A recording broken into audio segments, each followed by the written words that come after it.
Hola a todos, sean bienvenidos a un capítulo especial del Club de la Minería APRIMIN. Hoy día estamos en el primer encuentro de emprendimiento e innovación organizado por Emprende tu Mente y por primera vez desarrollado aquí en la ciudad de Antofagasta. Así que este primer aplauso es para ustedes, muchachos. Quiero saludar también a quienes nos están sintonizando a través de la señal de emol.com y APRIMIN TV en YouTube. Sean todos ustedes también muy bienvenidos.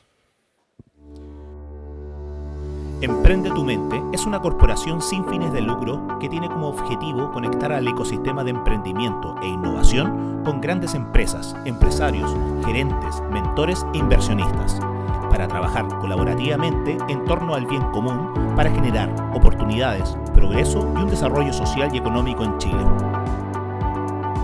APRIMIN, en su afán de conectar con el ecosistema minero de Antofagasta, realizó una rueda de negocios junto a emprendedores de la zona agrupados por CIPTEMIN, junto a las empresas asociadas Reliper, Workman, 3M, TTM, Weir Minerals, Finning, Metso Autotech y Eletmetal. En el escenario principal, APRIMIN realizó las presentaciones sobre oportunidades para emprendedores y se dio a conocer la plataforma APRIMIN Suite. Finalmente, moderamos el panel de conversación Innovación y Sostenibilidad en la Industria Minera, con la participación de las compañías mineras Codelco, BHP, AMSA y SQM. Desde APRIMIN seguiremos potenciando la minería verde para un Chile desarrollado. El próximo 4 de septiembre será el plebiscito constitucional de salida. Quisiera hacerle una pregunta al público que aquí está presente. Por favor, levanten la mano. ¿Quiénes de ustedes han leído la propuesta de nueva Constitución? Muy pocos, no importa. De eso se trata, de estar informados, de ejercer un voto de conciencia.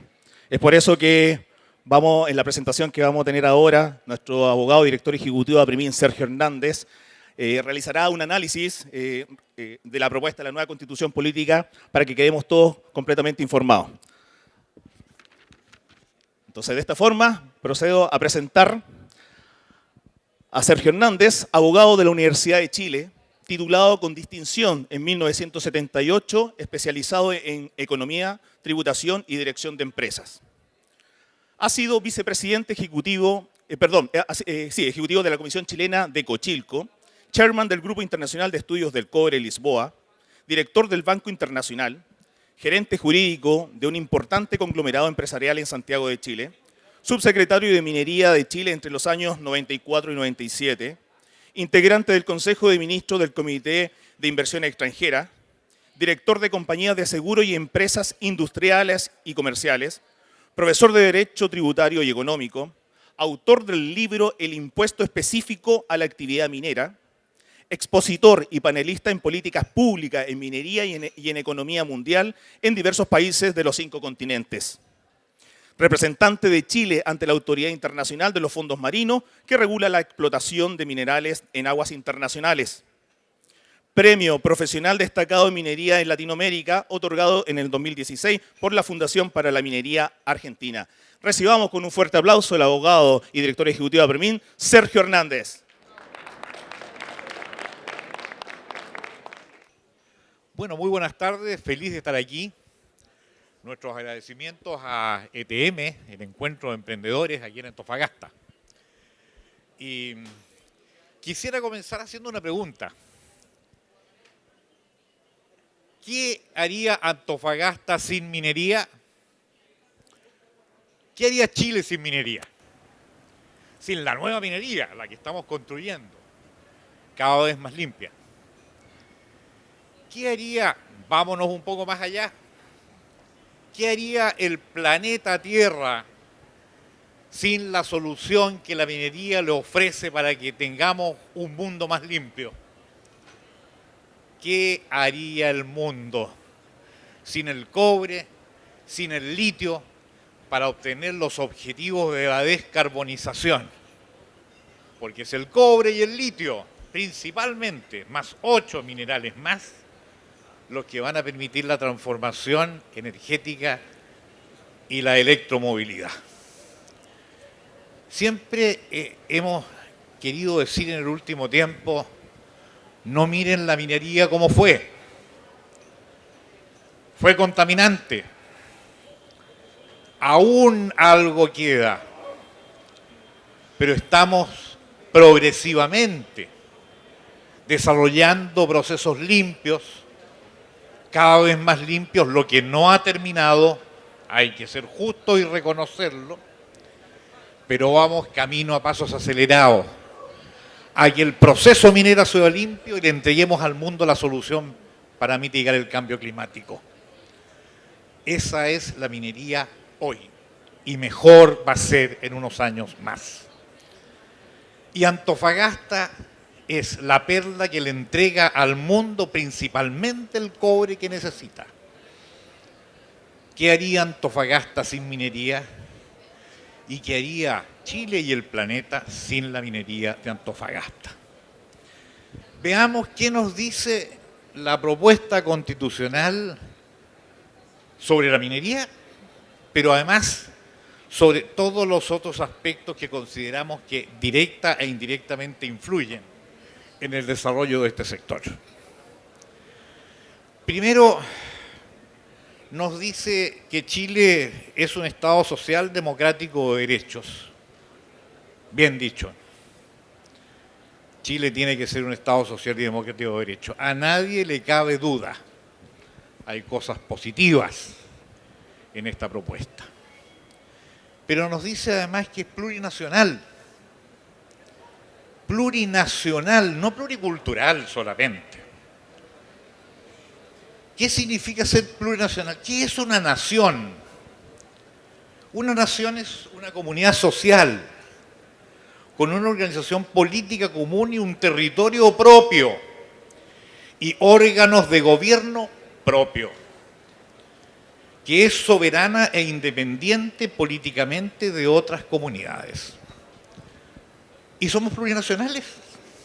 Tenemos 11 naciones más la chilena propuestas en esta Constitución. ¿Eso es lo que efectivamente queremos? Por favor, aquí yo estoy dando opiniones personales, ustedes pueden tener otras, yo se las respeto absolutamente. Al final pueden hacer consultas, alguna participación, encantado. Se trata de eso, de ejercer la democracia. Plurinacional, riesgo de desintegración del país. Dice sí, en la unidad del Estado. En la unidad del Estado. Bueno, pero ¿saben ustedes lo que es el Estado?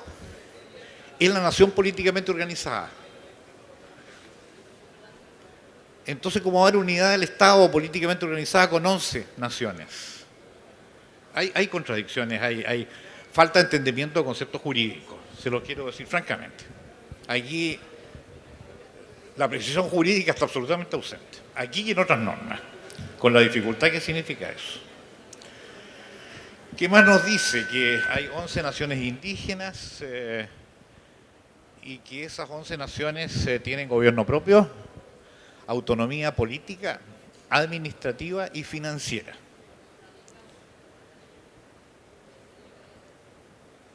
Sabemos que los pueblos aymara, coya, changos, diaguitas, en la zona norte, tienen identificación con sus hermanos en Argentina, Bolivia y Perú. Y que los aymara en el sur, que forman parte del pueblo mapuche, Gualmapu, se sienten también parte de un solo pueblo y una nación con Argentina, con sus congéneres argentinos. Esto hace peligrar, desde luego, la identidad territorial de Chile. No estamos hablando en un año, 2 años, 3 años. Esto tiene evolución. Sabemos que la evolución sociológica es lenta, pero irreversible. Cuando se despiertan expectativas, es muy difícil poder frenarlas. Compleja la situación, muy compleja. ¿Por qué no reivindicamos los derechos de los pueblos indígenas? Obviamente. ¿Por qué no los compensamos, los reparamos, les entregamos tierras? Por supuesto, que se está haciendo desde el año 92 del gobierno del presidente Elwin, cuando surgió la CONADI. De ahí para adelante. Aceleremos ese proceso. Démosle mayor dignidad. Pero no exageremos al otro extremo de entregarle esta independencia política de gobierno propio cuando efectivamente podemos correr riesgo de que la integridad territorial del país corra efectivamente un serio peligro. Autodeterminación de los pueblos en relaciones exteriores, fíjense ustedes, con mayor énfasis aún. Les damos autonomía en las relaciones exteriores. Pero Chile declara a Latinoamérica como zona prioritaria en sus relaciones internacionales. Ahí me parece bien, somos parte de Latinoamérica, pero acuérdense que tenemos 29 tratados de libre comercio con 69 naciones y con 6.200 millones de habitantes, en que Chile está abierto al mundo para colocar todos sus productos. Entonces, la prioridad tenemos que manejarlo con mayor apertura. Mayor apertura.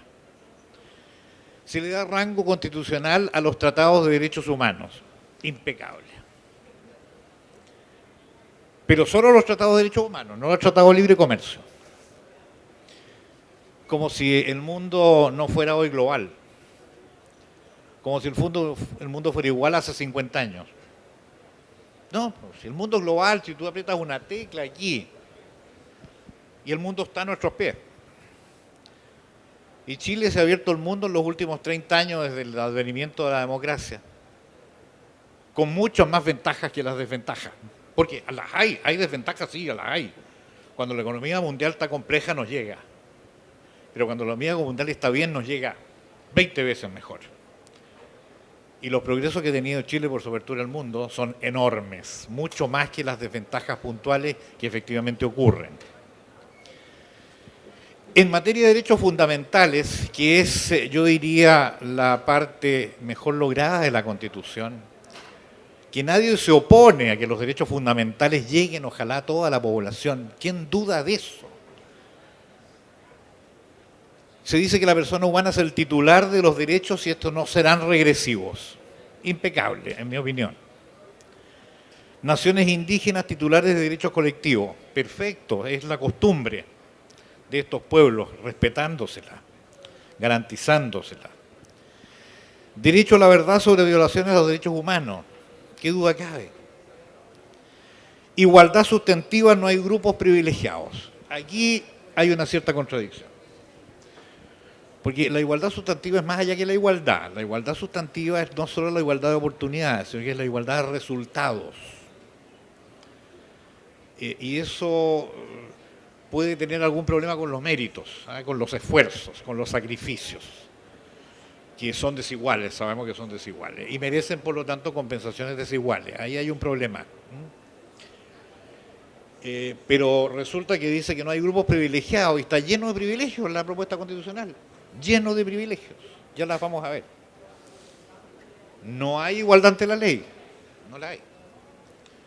Por estas compensaciones, ¿verdad? Que pueden ser muy justas, pero no a desmedro de disminución de los derechos del resto de los chilenos.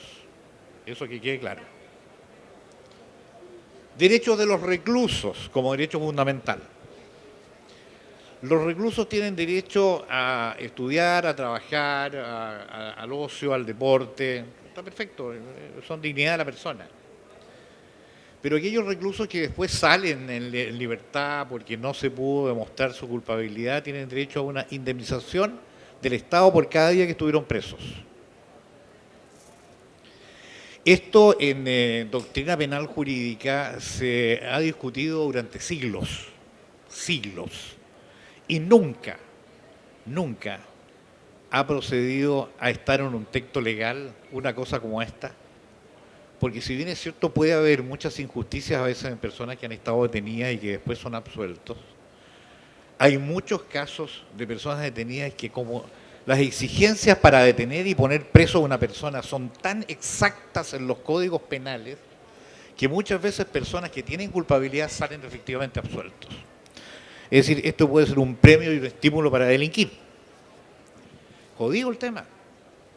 Y esto es algo que se ha discutido en la teoría penal desde cientos de años y nunca se ha establecido justamente por este estímulo que puede haber a delinquir, a la violencia, al terrorismo y al narcotráfico. que se trata con una libertad en esta Constitución, prácticamente no se trata. No se habla de terrorismo, no se habla de narcotráfico, no se habla de violencia. ¿Por qué? Cuando es la principal preocupación hoy día de los chilenos. Naciones indígenas con autogobierno, jurisdicción propia. Jurisdicción propia, fíjense ustedes. O sea, aquí van a haber distintos sistemas de justicia. Va a haber la justicia para los chilenos y va a haber unas normas jurídicas que no sabemos porque no existen, de los 11 pueblos indígenas, según sus propias costumbres. Está bien, según sus propias costumbres, pero ellos no tienen derecho, no tienen instituciones, no tienen jueces, tienen un lonco, como lo tenía la humanidad hace miles de años, en que la concentración, o cientos de años, en que la concentración del poder y la judicatura estaba en manos del rey, del soberano. Eso es lo que hay en la costumbre de los pueblos indígenas. Tendríamos que respetársela, pero eso es lo que se está entronizando ahora. Hay privilegio para la mujer, perspectiva de género, perfecto, macanudo, si tenemos que hacerlo. En Aprimín estamos impulsando con una fuerza increíble la inclusión de la mujer en minería. Hemos aumentado del 8 al 17% de mujeres en nuestras empresas en los últimos 7 años. No había ni una directora hace 5 años, ahora tenemos 4 directoras en Aprimín. Fuerza la inclusión de la mujer, fuerza. Pero ¿qué es lo que pasa con este problema, ¿no es cierto?, de que hay que de alguna manera incluir también a grupos privilegiados? También la igualdad tiene que estar presente, la igualdad de oportunidades, y en eso está la mujer, por supuesto que sí. Pero resulta que los indígenas son machistas, pues, ¿o no? Y vamos a respetar su cultura, y vamos a respetar sus normas, no sé, son jurídicas, pero son normas de justicia, que las tienen desde luego, no son las mismas nuestras. Pero los indígenas son machistas. Derecho a educación igualitaria con enfoque de género. Perfecto, igualmente la ley, con inclusión de la mujer, con un especial impulso a darles oportunidades iguales. Derecho a la seguridad social, sistema público con triple financiamiento. Aquí esto se puede discutir, ¿no? La seguridad social es imprescindible que mejore. Las pensiones son pésimas. Las tasas de interés en los últimos 20 años han sido muy bajas, menos de lo que se pensaba. Rentabilidad escasa. Aporte, fíjense ustedes que el año 80 las imposiciones eran el 20% del sueldo, el 20%. Cuando se cambió el sistema privado, para estimular el cambio de las personas a los sistemas públicos, al sistema de las AFP, se bajó al 10%. Entonces todos nos cambiamos porque teníamos más sueldo. Yo estaba recién empezando a trabajar. Todos nos cambiamos. Pero con un 10% obviamente que las pensiones no pueden ser mejores. Si eran un 20%. Ahora hay que aumentarlo al 16%, ¿verdad? Está bien planteado. Pero lo ideal sería que la capitalización de los esfuerzos propios fuera a fondos personales y que la solidaridad, que obviamente tiene que estar presente en la seguridad social, fuera aportada por el Estado. En lugar de la cantidad de cargas que se le da al Estado que no le corresponde en esta Constitución, ¿por qué no destina esos recursos a la solidaridad social en materia solidaria? Y nos dejan tranquilos que los fondos que nosotros tengamos de remuneración retenida para las imposiciones vayan al fondo personal y el Estado se hace cargo de la solidaridad. Eso es lo lógico, en mi opinión, perdón, pueden haber varias. Fíjense ustedes lo que pasa con la amplia libertad sindical. Está muy bien establecida una amplia libertad sindical. Es un derecho de los trabajadores que hay que fortalecerlo. Pero fíjense ustedes cómo se fortalece. Se dice que la negociación colectiva va a ser exclusivamente a través de los sindicatos, no de grupos de trabajadores particulares, pero tanto para el sector privado como para el sector público.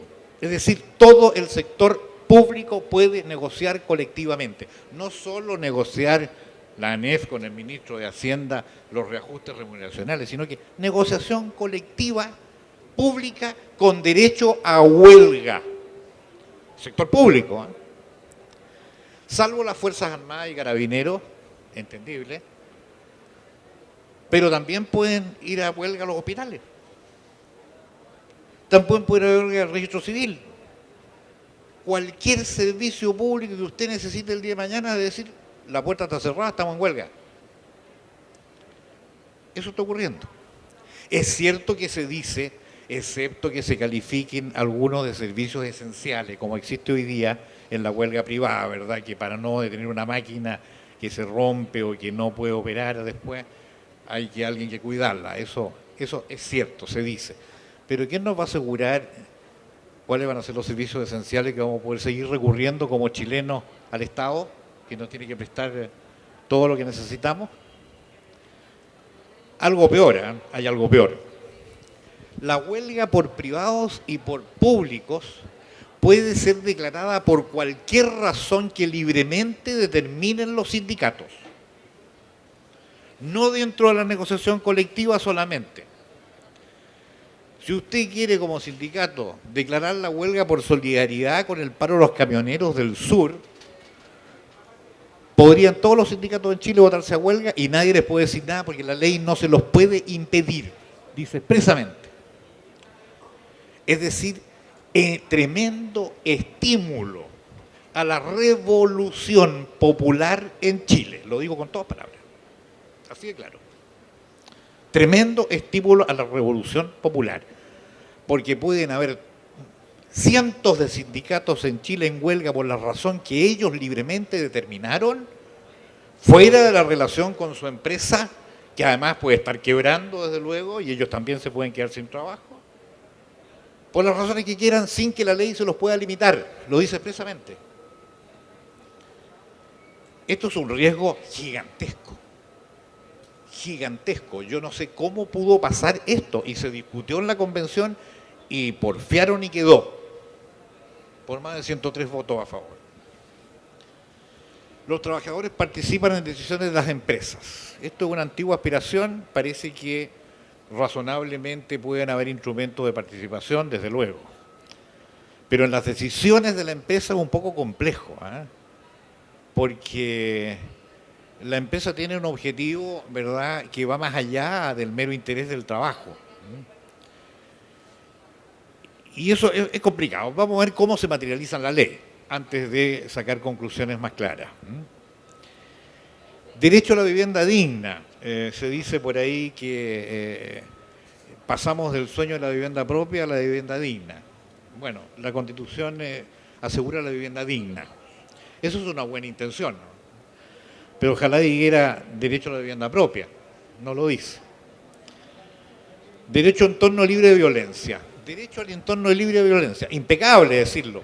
Pero ¿cómo vamos a cumplir el derecho a entorno libre de violencia si se elimina el estado de emergencia, pues?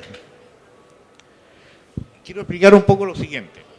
En la doctrina jurídica, en materia de desórdenes en general y violencia y guerras internacionales, existen 4 tipos de estados de excepción que limitan las libertades, ¿verdad?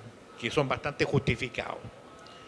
Que es el estado de asamblea frente a guerras externas, el estado de sitio frente a guerras internas, a revoluciones más o menos potentes, el estado de catástrofe frente a fenómenos naturales como una inundación, un incendio gigante, un terremoto, en fin, y el estado de emergencia, que es ante grave daño a la seguridad interior del Estado. Conflictos como el de la Araucanía, por ejemplo, problemas que han provocado los inmigrantes aquí en la zona norte, todo eso ameritan decretar estados de emergencia. Y resulta que se validan en esta Constitución el estado de catástrofe, el de asamblea, el de sitio y el de emergencia se eliminó. Otro estímulo a la violencia, otro estímulo a la rebelión popular, sin poder controlarla. ¿Qué va a hacer el presidente Boric el 5 de septiembre si se le elimina el estado de emergencia en la macro sur? Cuando lo ha decretado ya, por mucho que antes dijera que no quería, ahora en el gobierno lo ha decretado 3 veces ya. Y está pidiendo una 4ª. ¿Qué vamos a hacer con el terrorismo y la violencia en el sur? sin estado de emergencia. Dicen por ahí, no, es que puede declarar estado de catástrofe y es lo mismo. ¿Cómo va a ser lo mismo? Por Dios, qué ignorancia jurídica más grande. Esto no es así, no hay estado de emergencia. Y cuando se dijo, ¿por qué no ponen estado de emergencia? Se opusieron a renovar el estado de emergencia en la Constitución. Graves problemas. Derecho a reunión sin permiso previo. Perfecto. En lugares públicos y privados. Bien. Se ha dicho por ahí que esto de sin permiso previo en lugares privados quiere decir que cualquier persona puede entrar a mi casa. No, esas son tonteras. No den argumentos falsos. El derecho a reunión sin permiso previo en lugares públicos y privados está bien. Salvo que los lugares públicos entorpezcan gravemente el flujo de la población. Está bien. Derecho de propiedad. El derecho de propiedad está reconocido. Propiedad tanto material como inmaterial. Y se habla de la expropiación también por interés general o utilidad pública. Está bien. El Estado tiene derecho a expropiar cuando resulta que hay que abrir un camino, hay que construir una plaza, algo que mejore las condiciones de vida y de circulación, ¿verdad? Esto es muy habitual. Pero se habla que al expropiar se tiene que pagar un precio justo, no el valor patrimonial del daño efectivamente causado al dueño que se le expropia. Ustedes saben que muchas casas, muchos terrenos de gente de todo tipo es expropiado a veces para abrir calles, ampliar caminos, en fin, todo lo demás. Eso es normal. Y esa gente tiene derecho a recibir el precio, el valor patrimonial de su pérdida. Además que le quitan algo que no quiere vender. Es una imposición. Pero por el interés público hay un sacrificio personal que es legítimo. Todos lo podemos vivir. Cuando se habla de precio justo, no necesariamente es el valor del daño patrimonial provocado por la expropiación. No necesariamente. Le voy a dar un ejemplo que es bien complejo y que afectaría gravemente a Antofagasta. Cuando se nacionalizó el cobre hace 51 años, muy bien nacionalizado, era otra realidad en ese tiempo, el mundo no era el de hoy, se determinó que se iba a pagar un precio a las compañías norteamericanas expropiadas por el valor, ¿no es cierto?, de sus activos, menos las ganancias excesivas que habían tenido durante toda la época en que habían explotado el cobre en Chile. Y se determinó pago cero. Cero. ¿Qué pasó? Que nos llovieron después del año 75 las demandas internacionales multimillonarias. Y Chile se fue al diablo con toda posibilidad de inversión porque no era un país serio. Bueno, gracias a Dios Codelco resultó muy bien y está muy bien nacionalizada, ¿verdad? Y está muy bien generando recursos para todos los chilenos. Pero fíjense ustedes lo siguiente, el mundo de hoy es muy distinto. El mundo de hoy depende de su integración total, completa. Sin capitales extranjeros, Antofagasta no sería lo que es, ni estaríamos ninguno de nosotros aquí. Porque el mundo hoy es global. La tecla nos deja en China, en Tailandia, en Bolivia. La tecla. Otro mundo. Si Chile no tiene los capitales para poder desarrollar la minería. ¿Saben ustedes cuántos capitales se han invertido en Chile en los últimos 30 años en minería? 200.020 millones de dólares. ¿De dónde lo sacaba el país para generar el país que hemos tenido en 30 años? En que la pobreza ha disminuido del 42% al 10,5%. En que el producto per cápita ha subido de $5.000 a $26.200. En que el índice de desigualdad ha disminuido de 55 a 43%, a 43 puntos, perdón. ¿Qué se ha logrado por la apertura de Chile al mundo y el retorno a la democracia porque nos dio prestigio frente al mundo? ¿Queremos perder eso? ¿No sabemos que el mundo nos da más oportunidades que amenazas? ¿No lo ha demostrado Chile en 30 años? ¿Por qué nos cerramos? Fíjense ustedes lo que puede pasar. una expropiación a precio justo, considerando como justo el descuento de las ganancias teóricamente excesivas obtenidas por las mineras en el pasado en Chile, podría ser que paguemos serios precios justos. Pues. Es precio justo para el Estado de Chile. Pues. Van a llegar nuevos capitales para la inversión en minería o el hidrógeno verde, que es un negocio que Chile tiene en perspectiva al mismo nivel de la minería. Porque el hidrógeno verde que podemos producir en el desierto de Atacama, con la radiación solar mejor del mundo, y en los vientos de Magallanes, nos da una posibilidad de producir hidrógeno verde a costos inferiores de todo el mundo. $1,5 por kilo comprimido. $1,5 a los mercados de destino. ¿Va a llegar algún capital y tecnología de hidrógeno verde si empezamos a expropiar? Es que estamos en otra realidad. Estamos con apetitos que pueden ser muy justos, muy racionales, muy populares, muy agradables, pero fuera totalmente de la realidad del mundo de hoy. Nos vamos a hundir como país. Entonces, expropiación a precio justo, ¿para dónde va? Para allá va. Po. ¿Por qué no pusieron expropiación a precio de valor patrimonial? Dicen ahora, pero si es lo mismo. Y si es lo mismo, ¿por qué no lo pusieron? Especial protección de las tierras indígenas, catastro, reparación, devolución. Perfecto. Hay que hacer esto. Hay que hacerlo. Una reparación de injusticias históricas. Pero especial protección de las tierras indígenas, no de las tierras de los chilenos. Pleno acceso a la justicia, tutela de derechos. Cualquier derecho fundamental tiene derecho a ser tutelado y por lo tanto usted puede recurrir a los tribunales ordinarios para que respeten sus derechos fundamentales. Pero no sé para qué eliminaron el recurso de protección, pues si es el mejor instrumento para proteger todos los derechos fundamentales que existen hoy día. Porque hoy día existen derechos, pues. Si esto no es un invento, hay más, sí, hay más.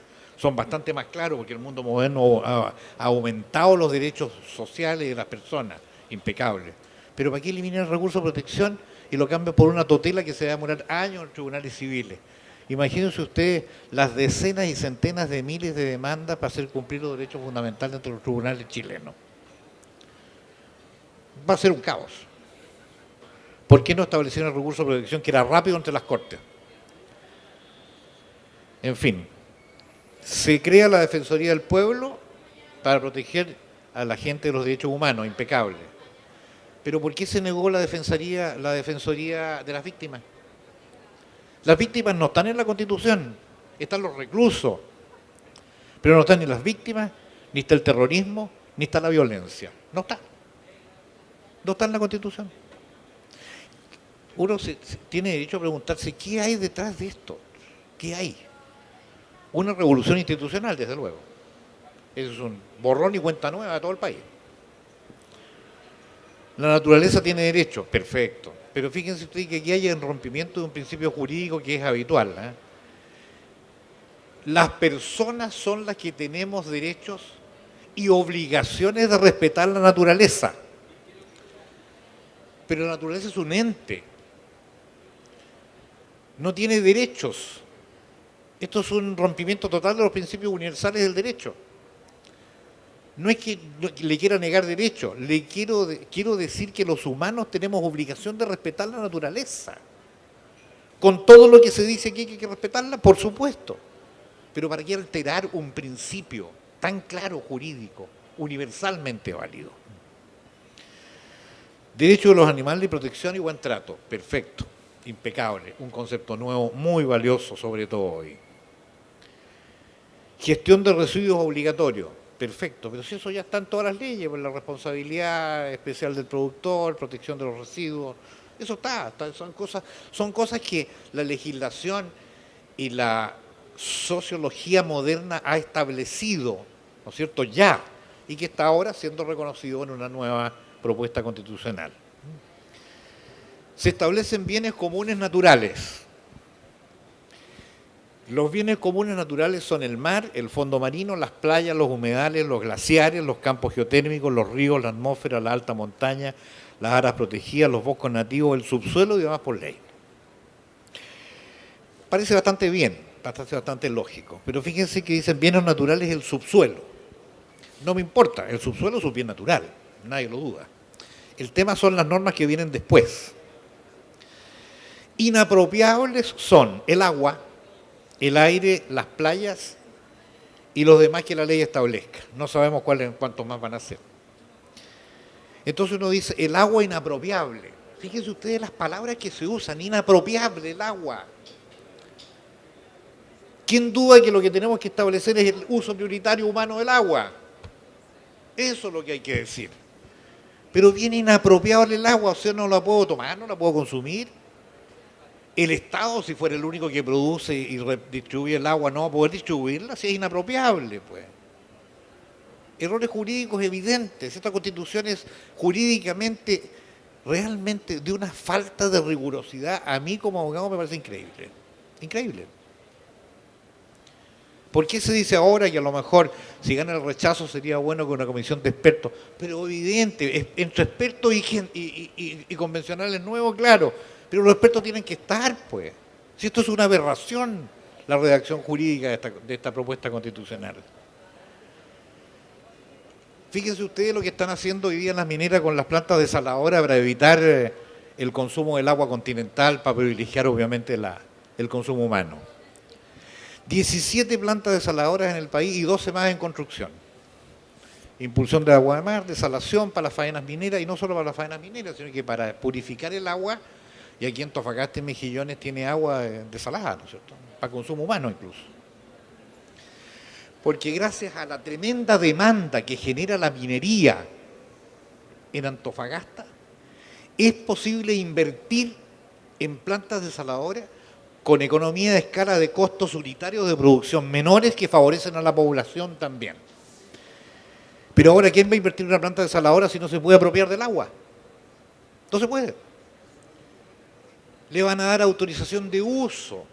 ¿Sabe usted lo que es el uso? Yo uso un celular, uso un auto, pero no se agota. Con el uso, las cosas no se agotan, se mantienen, se desgastan, pero no se agotan. En derecho esto es el goce. El goce es el que me permite a mí consumir el agua, transferirla, producirla y entregarla a quien necesita. Se dice uso, ignorancia jurídica. Sin derecho a propiedad. ¿Qué va a pasar con las plantas desaladoras? ¿Qué va a pasar si no van a poder usar el agua? No van a poder distribuir el agua, no van a poder consumirla, si son inapropiables. Malo para la población. Ni siquiera el Estado va a poder invertir porque no va a poder entregarle a la población, pues es inapropiable el agua. Y estaba hablando de todo tipo de agua, continental y del mar, toda. Ignorancias. Existe acción popular de custodia para todos los bienes naturales. Es decir, acción popular significa que cada uno de nosotros puede recurrir a un tribunal exigiendo que quiere la custodia de un bien natural. Por ejemplo, el subsuelo es un bien natural, ¿verdad? Recién lo leímos. ¿Dónde está la minería? En el subsuelo. Y como la Constitución garantiza la protección de los bienes naturales, que está muy bien que lo garantice, pero cuando se exagera, se empiezan a cometer errores graves. Errores o malas intenciones, no lo sé. Quiero pensar que son errores jurídicos. Tomo esto y digo, señor, usted, si quiere, solo, por sí y ante sí, cualquier persona de este país, recurrir a los tribunales por una acción de custodia y de protección de los bienes naturales, de protección del subsuelo, le digo, mire señor, aquí no me está protegiendo el subsuelo porque está haciendo minería. Se acabó la minería. Se acabó. Se acabó el cobre y el litio para el bien del cambio climático. Se acabó el cobre y el litio para el bien de la población de la zona norte de Chile. Se acabó la minería como portadora de los mayores recursos tributarios para el Estado para poder cumplir los planes sociales. Entonces, díganme ustedes, cuando tenemos derechos fundamentales tan bien establecidos en esta Constitución, que es la perlita, ¿no es cierto?, que se le entrega a la gente, ¿cómo los vamos a financiar? ¿Con qué? Si la cantidad de normas que están desintegrando el país, desalentando la inversión, con la huelga, ¿quién va a invertir con una huelga de esta naturaleza, por Dios? ¿Quién va a invertir? Si de la inversión sale el empleo, de la inversión sale la producción, de la inversión salen las utilidades base imponible de los impuestos, y de los impuestos sale el financiamiento fiscal para cumplir los programas sociales. Hay una gigantesca contradicción en desalentar la inversión y generar montones de derechos sociales que están tan bien establecidos en su gran mayoría. ¿Cómo los vamos a cumplir si esto no es una entelequia, una fantasía absolutamente irrealizable con el conjunto de las normas jurídicas que nos están proponiendo en esta Constitución? Imposible. Es un volador de luces. No se va a poder financiar. Estatuto del agua, dice, gestión comunitaria del agua potable, perfecto. Prioridad uso humano, perfecto. Eso no está hoy. Es bueno que esté. Es una buena propuesta. Autorizaciones de uso del agua no comercializable por la Agencia Nacional de Agua. ¿Sabían ustedes cómo están los agricultores en el sur de Chile indignados con esto? Los que entienden, porque efectivamente aquí el problema está en que falta información. Cuando se decía, cuando la gente lea la Constitución se va a dar cuenta, claro, ojalá la lean todo, para que se den cuenta de esto. Los agricultores pequeños dan en garantía sus derechos de agua a la banca para financiar las cosechas del año. Y se dan vuelta todos los años. Garantía un año, garantía el otro año, le pasan algo de plata, invierten en semilla, en cosecha, en fin, y después la cosecha, venden, devuelven la plata. ¿Pero ¿y quién le garantiza al banco la devolución de esos dineros si no es la garantía de los derechos de agua? Se acabó la garantía de los derechos de agua porque ellos no tienen propiedad. ¿Y saben desde cuándo no tienen propiedad de agua todos los que tienen derechos de agua hoy? Desde el mismo día en que la Constitución nueva se pueda publicar si es aprobada. Desde el mismo día. No hay periodo de transición. De inmediato. De inmediato los agricultores se quedan sin garantía. De inmediato los mineros se quedan sin agua continental. En minería se está solucionando. ¿Por qué no dicen? Es imprescindible que toda agua continental sea esencialmente para el uso humano. Y si no es suficiente, el resto de los sectores productivos se quedará sin agua. Obvio, pues. Si tenemos que tener prioridad. Pero en estas aberraciones de prohibición, porque sí, cuando a lo mejor sí es posible entregarle el agua a los agricultores. Lo mismo que pasa con los glaciares. ¿Por qué decir no? Sin siquiera darle derecho al minero que puede decir que va a explotar minería sin afectar los glaciares y más encima con tecnologías modernas que existen que las puede proteger mejor de las radiaciones solares. Que la legislación de hoy día es suficiente, pues. Le voy a decir por qué es suficiente. Fíjense ustedes lo que pasó con Pascua Lama. Pascua Lama es un proyecto minero binacional que fracasó porque afectaba glaciares. Y se le dijo que no a ese proyecto porque afectaba glaciares. Y han perdido miles de millones de dólares. Perfecto. No se puede afectar glaciares, lógico. Eso pasa con la legislación de hoy, suficiente. ¿Qué pasó con Andina 244 de Codelco? Tuvo que reducirse drásticamente porque afectaba glaciares. La legislación de hoy es suficiente para proteger los glaciares. ¿Por qué prohibir sin siquiera dar el derecho a demostrar que no se está perjudicando el glaciar?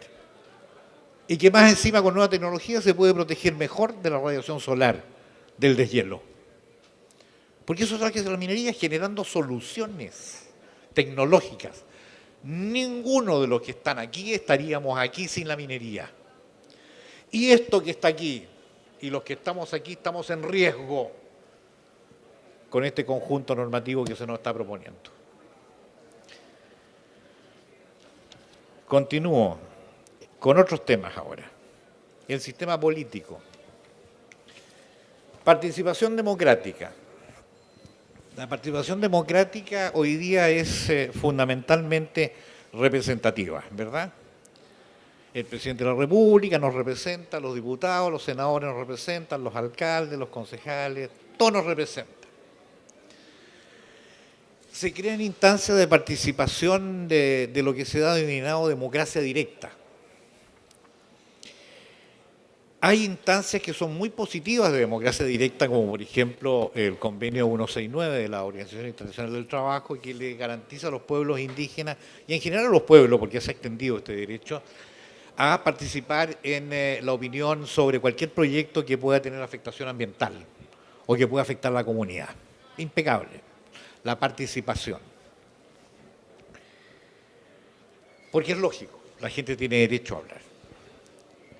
Pero una cosa es la participación y otra cosa es que la opinión del popular de democracia directa sea obligatoria y vinculante para que no se haga algo o para que sí se haga algo. ¿Por qué razón? Porque los representantes de las personas que son las autoridades políticas y los parlamentarios y las autoridades locales, regionales y comunales tienen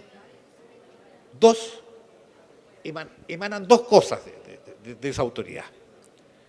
Primero, la decisión que tomas es no solo respecto a un grupo de interés, que es el que puede decir no quiero esto y no se hace, sino que tiene una visión integral de los efectos positivos y negativos que causa una determinada decisión. Y segundo, tienen la responsabilidad del cargo por ley, por las decisiones que toma. En cambio, un conjunto de personas que propone algo que puede ser obligatorio no tiene ninguna responsabilidad y puede obedecer solamente a intereses particulares del grupo y no del bien de la nación o de la región o de la comuna. Por eso la democracia directa tiene serias falencias. La participación directa está perfecto. Pero que sea obligatorio en la comuna y en la región, como establece este texto. Imagínense ustedes que un grupo determinado de la población de Antofagasta diga que no a algo que es conveniente para la región porque a ellos no les gusta. Obligatorio. Exageran, pues si la participación de la gente es muy importante. Pero no puedes darle poderes de veto a grupos especiales con intereses particulares, perjudicando a todo el resto. Eso es lo que está ocurriendo. Por exageraciones. Por exageraciones. Voy terminando. Eliminación del Senado. Eliminan el Senado porque dicen que demora la tramitación de las leyes. ¿Y por qué no eliminan la Cámara de Diputados, que es bastante menos conocedora e integradora y responsable que el Senado? No, porque por ahí, ¿verdad?, se pueden establecer muchas más normas populistas. ¿Está claro? Fíjense ustedes que si les voy a poner un ejemplo. La Cámara de Diputados aprobó por 91 votos un royalty que aumentaba la carga tributaria de Chile en minería un 82% a los actuales precios del cobre. 82%, sí, es cierto, no es una locura. Están los cálculos claritos, 82%. Perú tiene una carga tributaria de un 45%. ¿Le vamos a competir a Perú? Se acaba la minería en Chile con una carga tributaria del 82%. Fíjense ustedes que los capitales están yendo a África, capitales mineros. A África con la inestabilidad política que hay en esos países. Pero resulta que África tiene leyes de cobre de 4, 5, 6%. Nosotros tenemos 0,3, 0,7, 0,8. Resulta que África no tiene las impurezas que tiene Chile en el cobre, en los yacimientos antiguos. Resulta que África, ¿no es cierto?, no tiene las distancias y la profundidad, los yacimientos están más encima. Y a pesar de la estabilidad política, como tienen una carga tributaria muy inferior a la que podía haber tenido Chile, se van para allá. Y a Indonesia, y a Mongolia, a Zambia y a Congo. Y resulta que nosotros tenemos el 23% de la reserva de cobre del mundo. Y Perú tiene el 9%. ¿Cómo vamos a desaprovechar eso? Se dice minería bien. Minería hagámosla, pero con respeto a los derechos de las nuevas generaciones que también aprovechan la minería. ¿Saben cuántos años tiene Chuquicamata por delante, el nuevo Chuqui subterráneo? 40 años y con un montón de yacimientos después también. ¿Saben cuánto tiene Quebrada Blanca 2? 27 más 72 años. Se nos va a agotar el cobre. Hace 50 años se decía que teníamos cobre para 30 años. Han pasado 20 más y hoy tenemos cobre para 50 años más. Y además no solo tenemos cobre, sino que además tenemos en esa cantidad de años la posibilidad de impulsar el hidrógeno verde, que es un negocio de la magnitud de la minería, y empezar a desarrollar otro tipo de ventajas comparativas en un plan estratégico de desarrollo de país, en tecnología, en conocimiento, en proveedores mineros que están exportando fuera, como lo hace Australia, que ya no tiene minería, pero tiene exportación de proveedores. Esas son oportunidades que tenemos. No echemos abajo algo que el mercado nos está dando noticias maravillosas en minería, con los precios, por la demanda, por la electromovilidad y por la transformación energética. Tenemos una gran oportunidad de que este país siga derrotando la pobreza como la ha derrotado en 30 años. Siga disminuyendo la desigualdad de 55-43 como es ahora y va a ser mayor si seguimos efectivamente en un país serio que ha dado ejemplo al mundo de democracia, de justicia creciente, que no es total aún. ¿Y qué país la tiene total? Norma minera, para finalizar. Dice esta propuesta de constitución lo mismo que dice la constitución actual desde el año 71. El Estado es dueño absoluto, exclusivo, inalienable y imprescriptible de todas las minas. Perfecto. Ustedes saben que las mineras no son dueñas de las minas, es el Estado. Las mineras son dueñas del permiso para explotar, de la pertenencia minera, y hacerse dueño de los minerales cuando los extrae.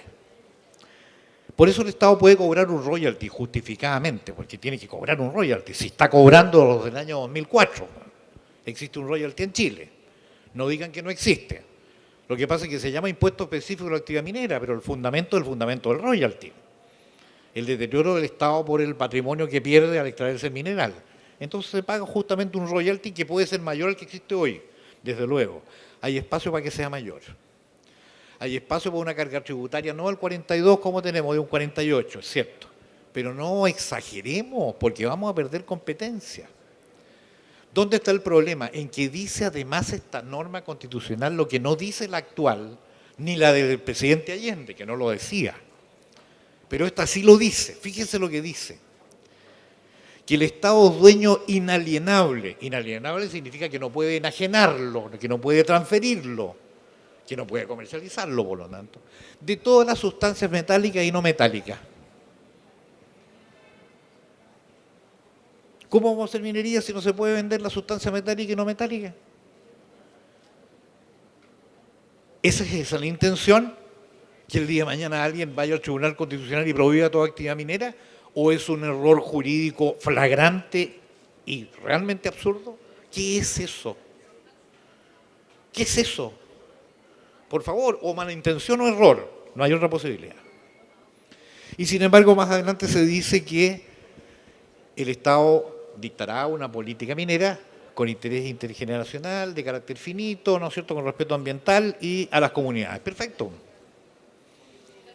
Perfecto, ahí está dicho. Entonces, ¿cómo? ¿Cómo se contradice una norma con otra? En Ecuador lo solucionaron, porque en Ecuador está igual, pero lo solucionaron porque en la Constitución establecieron expresamente que se puede explotar en la medida que el Estado tenga beneficio lo menos un 50%. Pero aquí no se dice, hay una contradicción evidente. Bueno, finalmente quisiera tocar un punto que a mí me parece de una gravedad, pero infinita. Las democracias se caracterizan por el equilibrio entre tres poderes del Estado. El poder ejecutivo, que es el gobierno, el poder legislativo, que normalmente está compuesto por dos cámaras, hay veces en que hay una en algunos países, y el poder judicial, independiente uno de otro, con algunas interacciones que son lógicas, pero hay independencia esencial, sustantiva. El gran poder que se entroniza en esta propuesta constitucional es el Congreso, que se llama ahora, de los diputados y las diputadas. Con una cantidad de facultades impresionante, mucho mayores que las de hoy, incluso iniciativa de gasto público y de tributación, que hoy día tiene exclusivamente el presidente de la República.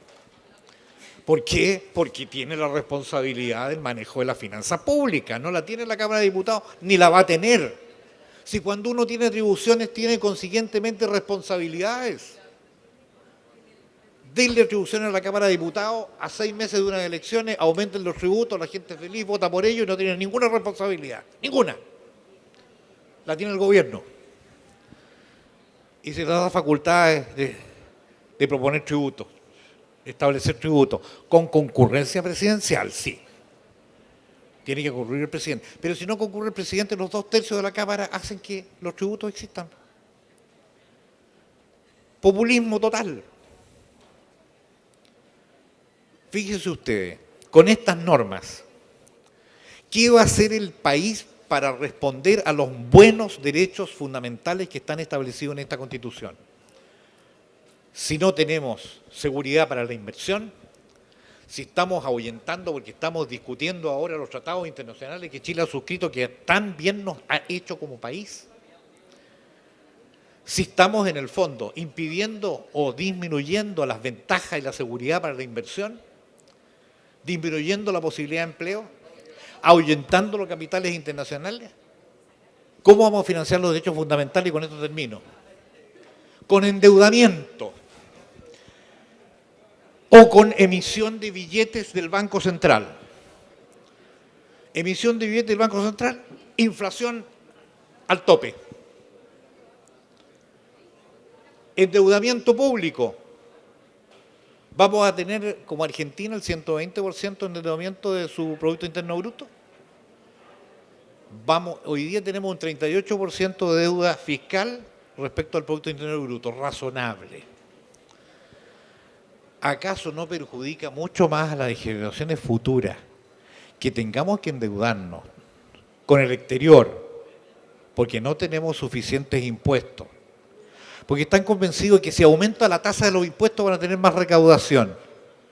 Pero si la tasa de los impuestos se aplica a la base imponible para saber cuánto es la recaudación, y la base imponible no es la misma si no hay inversión, es mucho más baja. Por lo tanto, con tasa más alta van a recaudar menos. Hay un justo equilibrio en materia de financiamiento fiscal para imponer carga tributaria. Un cierto equilibrio, y ese equilibrio es un poco más de lo que hoy día Chile tiene en tributación, sí, un poco más. Aguanta algo más de impuestos, pero no estas aberraciones, porque van a recaudar menos. Y no queremos que el país recaude menos impuestos, queremos que recaude más impuestos, pero con un justo equilibrio. La deuda pública para financiar los derechos sociales, que va seguramente a aumentar fuertemente en este país, si esta norma es aprobada porque va a ahuyentar la inversión, va a afectar brutalmente a las generaciones futuras, a quien obviamente se quiere favorecer. Excúsenme que me haya extendido, sé que muchos de ustedes pueden tener opiniones distintas, todas son respetables, pero tenemos la obligación de transmitir cómo vemos este riesgo, estas oportunidades y este riesgo de esta propuesta que todos vamos a votar el 4 de septiembre. Muchas gracias. Muchas gracias, Sergio Hernández, por este análisis. La invitación es a informarse, a leer. Eso es lo principal. Quiero dejar en el cierre de esta transmisión al presidente de APRIMIN, Philippe Emerdinger. Muchas gracias, Juan Pablo. Bueno, solamente agradecerles que hayan asistido a esta charla tan interesante que nos dio nuestro director ejecutivo, Sergio Hernández. Espero que se hayan podido informar y con eso cerramos y ahora invitarlos a un cóctel que hemos ofrecido para que podamos compartir. Muchas gracias.